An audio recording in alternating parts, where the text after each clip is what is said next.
దేశంలో పాలిటిక్స్ అన్ని కూడా అచ్చం సినిమా స్టైల్ మాదిరిగా ఉంటాయి.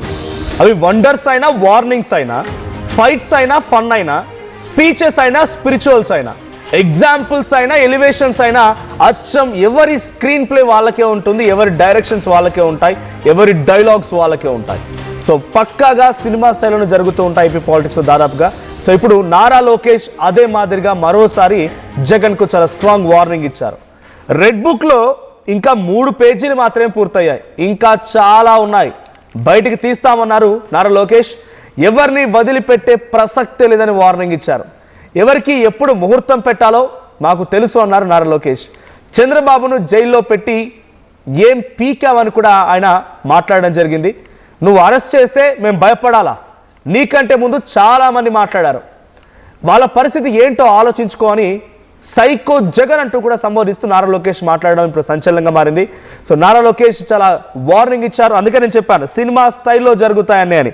డైలాగులైనా, డాషింగ్లైనా, ఏదైనా కూడా ఎవరి స్క్రీన్ ప్లే వాళ్ళకు ఉంటుంది, ఎవరి డైరెక్షన్స్ వాళ్ళకు ఉంటాయి, ఎవరి డైలాగ్స్ వాళ్ళకు ఉంటాయి. గతంలో జగన్ సైతం తమ పార్టీకి సంబంధించిన నాయకులు జైల్లో ఉండడం సందర్భంలో ఆయన ములాఖత్లో వెళ్ళి కలుస్తున్న సమయంలో పోలీస్ అధికారులని గుడ్డలుడ తీసుకొడతానని చెప్పాడు, రోడ్డుపై పరిగెత్తిస్తానన్నాడు.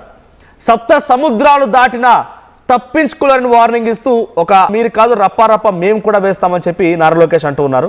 సో ఏంటి నారా లోకేష్ చాలా అగ్రెసివ్గా జగన్ ఉద్దేశించి చాలా స్ట్రాంగ్ వార్నింగ్ ఇచ్చారు. దీనిపైన వైసీపీ ఎలా రియాక్ట్ అయ్యే అవకాశం ఉంది?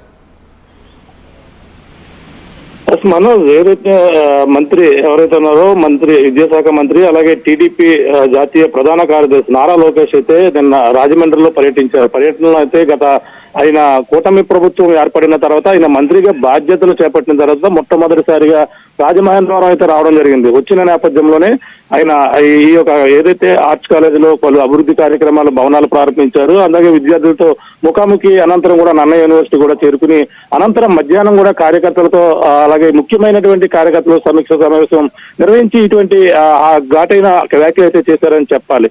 ఎందుకంటే రాజమహేంద్రవరంలోనే నారా లోకేష్ ఇక్కడ ఏదైతే చంద్రబాబు 53 రోజుల పాటు జైల్లో ఉన్నటువంటి పరిస్థితులను ఒక్కసారి గుర్తు తెచ్చుకుంటూ కార్యకర్తలతో ఆయన అనుభవాన్ని పంచుకుంటూ కూడా కార్యకర్తలలో జోష్ నింపేందుకు అలాగే వైసీపీ అయితే ఘాటైన కౌంటర్ ఇచ్చినటువంటి పరిస్థితి మనం చూసాం. ప్రధానంగా ఏదైతే టీడీపీని భూస్థాపన చేద్దామని కొందరు చూశారంటూ కూడా ఆయన వ్యాఖ్యలు చేయడమే కాకుండా చట్టాన్ని ఉల్లంఘించిన వారిపై ఎవరిని కూడా వదిలిపెట్టడం, ముఖ్యంగా ఏదైతే రెడ్ బుక్ అని మనం ఎన్నాళ్ళ నుంచి అంటున్నటువంటి దానిలో కేవలం 3 పేజీలు మాత్రమే అయ్యాయి.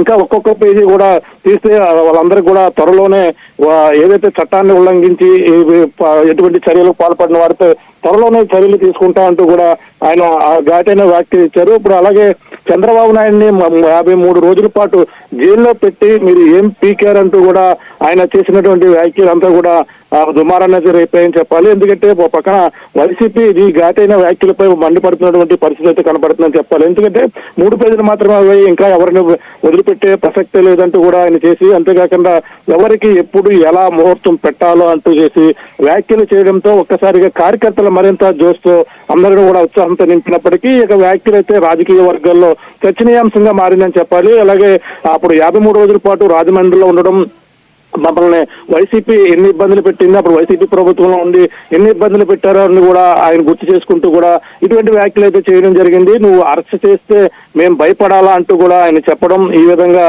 నీకంటే ముందు చాలా మంది మాట్లాడారు, వాళ్ళ పరిస్థితి ఏంటో ఆలోచించు అంటూ సైకో జగన్ అంటూ కూడా మాట్లాడినటువంటి మాటల్లో అయితే మొత్తం నిన్న మా కార్యకర్తల పక్కన జోష్ నింపినప్పటికీ ఇప్పుడు ప్రస్తుతం చేసినటువంటి వ్యాఖ్యలు అయితే చర్చనీయాంశంగా మారాయని చెప్పాలి. ఎందుకంటే గతంలో చూసాం చంద్రబాబు జైల్లో ఉన్నప్పుడే రాజమండ్రిలో ఉండడం, రాజమండ్రిలో అక్కడ ఉన్నటువంటి టీడీపీ శ్రేణులతో పాటు అక్కడే అక్కడ ఒక ఇల్లు కూడా అద్దెకు తీసుకోవడం, అక్కడే 53 రోజుల పాటు కూడా నారా లోకేష్ తమ కుటుంబ సభ్యులతో కూడా ఇక్కడ ఉన్నటువంటి కార్యకర్తలతో ఆయన మొత్తం అందరితో కూడా ఇంటరాక్ట్ అయినటువంటి పరిస్థితి అప్పట్లో.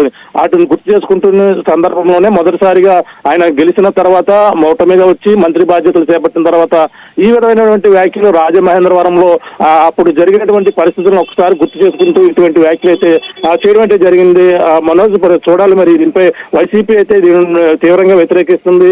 రెడ్ బుక్ రాజ్యాంగం నడుస్తుందని గత కొన్నాళ్ళ నుంచి కూడా వైసీపీ ఆరోపణలు అయితే చేస్తున్నటువంటి పరిస్థితి ఉంది. కానీ ఇప్పుడు కేవలం రెడ్ బుక్ లో 3 పేజీలు మాత్రమే అవ్వాయనే దానిపై కూడా వైసీపీ రియాక్షన్స్ అయితే ఘాటుగా వచ్చే అవకాశం అయితే కనపడుతుంది మనోజ్. ఎలా రియాక్ట్ అయ్యే అవకాశం ఉంది అంటే ఈ స్థాయిలో 3 పేజీలే పూర్తయి అంటున్నారు. సో డెఫినెట్గా తెలిసిందే గత ప్రభుత్వంలో వైసీపీ ఉన్న సమయంలో రెడ్ బుక్ రాస్తున్నాను, రెడ్ బుక్లో ఎవరైనా తప్పులు చేస్తున్నారో తప్పుల చిట్టా మొత్తం రాస్తున్నారు, మేము వచ్చిన తర్వాత మీ పని పడతామని నారా లోకేష్ వార్నింగ్ ఇచ్చారు. ఆయన యువగలం పాదయాత్ర కూడా ఇదే మాట్లాడుకొచ్చారు ఆయన.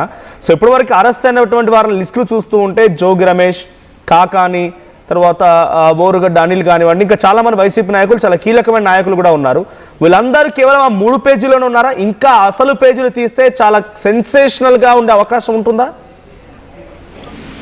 ఆయన మాటల్లో అర్థం చూసుకుంటే అదే కనిపిస్తుంది. మనం చూసాం ఎన్నో కేసుల్లో ఇప్పటికే లిక్కర్ స్కామ్ కావచ్చు, అలాగే మిథున్ రెడ్డి కావచ్చు, అలాగే జోగి రమేష్, ఇలా అందరినీ కూడా ఒక్కొక్కరిని ఇప్పటికే కేసులు నమోదయ్యి వాళ్ళకు ముందు రిమాండ్కి వెళ్ళిన పరిస్థితులు కనపడుతున్నాయి.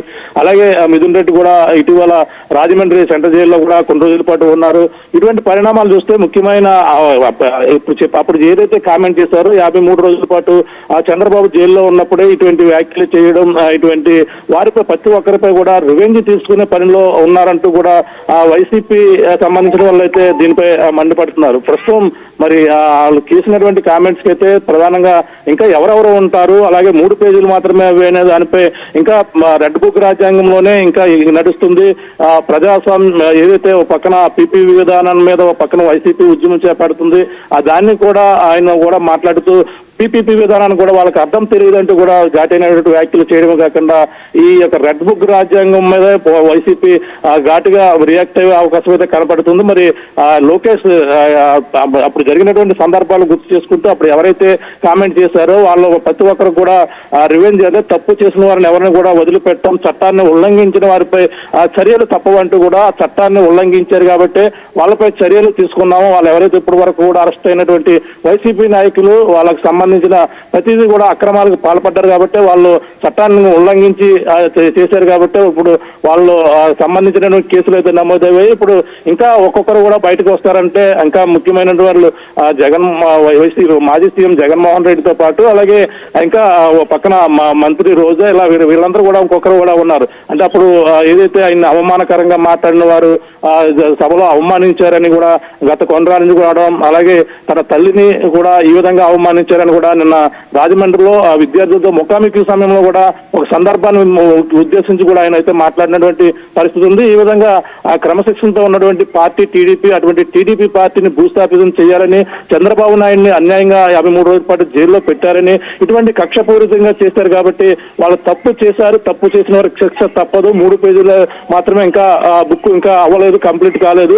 వాళ్ళలో మరి ముఖ్యమైన పేర్లే ఉండే అవకాశం అయితే కనబడుతుంది. మరి చూడాలి, ఒక్కొక్క స్కామ్ ఇంకా బయటకు తీసిన ఆ స్కామ్ లో ఒక్కొక్కరు కూడా బయటకు పడతారు, ఒక్కొక్కరి యొక్క బండారం బయటపడుతుందనే ఆయన అర్థం వచ్చేలాగా మాట్లాడారు. మరి త్వరలో మరి ఇంకా ఆయన రెడ్ బుక్ సంబంధించిన ఎఫెక్ట్ ఏ విధంగా ఉండబోతుందని కూడా దీనిపై ఆయన మాట్లాడిన మాటలు చూస్తుంటేనే సీరియస్ గానే ఉండే అవకాశం అయితే కనపడుతుంది. మరి ఎవరు ఉండాలి, అందులో ముఖ్యమైనటువంటి టార్గెట్ ఎవరు ఉంటారు, ఇంకా దానికి సంబంధించిన ఎటువంటి స్కామ్లో బయటపడతారు అనేది కూడా వేచి చూడవలసిన పరిస్థితి. వైసీపీ అయితే ఘాటుగానే రియాక్ట్ అయ్యి ఈ రోజు నుంచి అయితే రియాక్షన్స్ వచ్చే అవకాశం అయితే ఈ 3 పేజీలు మాత్రమే దానిపై ఈ రోజు వైసీపీ నుంచి అయితే తీవ్ర కామెంట్స్ అయితే వినబడుతున్నాయి చెప్పాలి Manoj. Right, thank you Prakash. So మొత్తంగా నారా లోకేష్ చాలా అగ్రెసివ్గా వార్నింగ్ ఇచ్చారు. 3 పేజీలు మాత్రమే పూర్తయ్యాయి, రెడ్ బుక్ రాసుకుందే అందుకు, రెడ్ బుక్ ద్వారా ఇంకా చాలా పేజీలున్నాయి, అందరూ లెక్కలు తేలుస్తామని మాట్లాడుకొచ్చారు. సైకో జగన్, నువ్వు గతంలో 53 రోజుల పాటుగా మా నాయకుడిని రాజమండ్రి ఇక్కడే జైల్లో పెడితే ఏం పీకావంటూ కూడా నారా లోకేష్ మాట్లాడడం మనం చూస్తున్నాం. సో త్వరలోనే చాలా పేజీలు ఉన్నాయి, ఇంకా అవన్నీ బయటికి తీస్తాం, అందరు లెక్కలు తేలుస్తాం, డెఫినెట్గా ఒక స్థాయిలో ఉండబోతోంది మిగిలిన పేజీల్లో అని చెప్పి ఒక ఆశాభావం అయితే టీడీపీ నాయకులు ఎక్స్పెక్ట్ చేస్తున్నారు. సో ఇప్పటికే 3 పేజీల్లోనే మాజీ మంత్రి అయినటువంటి జోగి రమేష్ కానివ్వండి, లేకపోతే కాకాని, తర్వాత పోసాని కృష్ణమురళి, పిన్నెల్లి రామకృష్ణారెడ్డి, ఆ తర్వాత కొంతమంది ఎంపీలు, ఇటీవల కాలంలో ఒక రాజ్యసభ సభ్యుడు కూడా.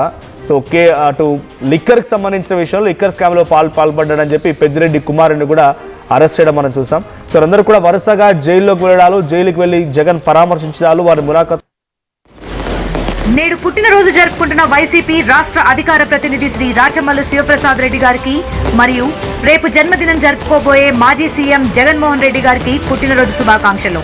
ఇట్లు కనపర్తి అవినాష్ రెడ్డి, వైసీపీ నేత, చౌటుపల్లి, పొద్దుటూరు. నేడు పుట్టినరోజు జరుపుకుంటున్న వైసీపీ రాష్ట్ర అధికార ప్రతినిధి శ్రీ రాచమల్లు శివప్రసాద్ రెడ్డి గారికి మరియు రేపు జన్మదినం జరుపుకోబోయే మాజీ సీఎం జగన్మోహన్ రెడ్డి గారికి పుట్టినరోజు శుభాకాంక్షలు.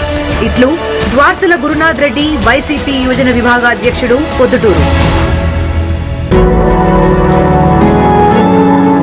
జలుబు, తలనొప్పి, మోకాళ్ల నొప్పులు మరియు నడుము నొప్పి వీటన్నిటికీ ఒక ఆయుర్వేద ఉపశమనం శాస్త్రీబామ్.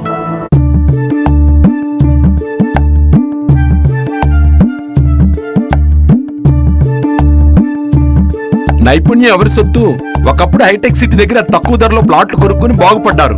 తర్వాత ఓఆర్ఆర్ దగ్గర, ఇప్పుడు అవకాశం త్రిబుల్ ఆర్ దగ్గర వచ్చింది. ఇప్పుడు షాద్ నగర్ వైపు ఉన్న స్వర్గసీమ వెంచర్ లో ప్లాట్ల పండగ వచ్చింది. నూతన వెంచర్ అమేయ రూపంలో అప్రూవ్డ్ ప్లాట్లు, రిసార్ట్ ఫెసిలిటీ, రీజనబుల్ ప్రైస్. ఒక్కసారి ఫ్యామిలీతో విజిట్ చేసి మంచి నిర్ణయం తీసుకోండి. స్వర్గసీమ వారి నూతన వెంచర్ అమేయ. నగల సామ్రాజ్యం పెద్దది. మన వేడుకల్లో నగల పాత్ర పెద్దది.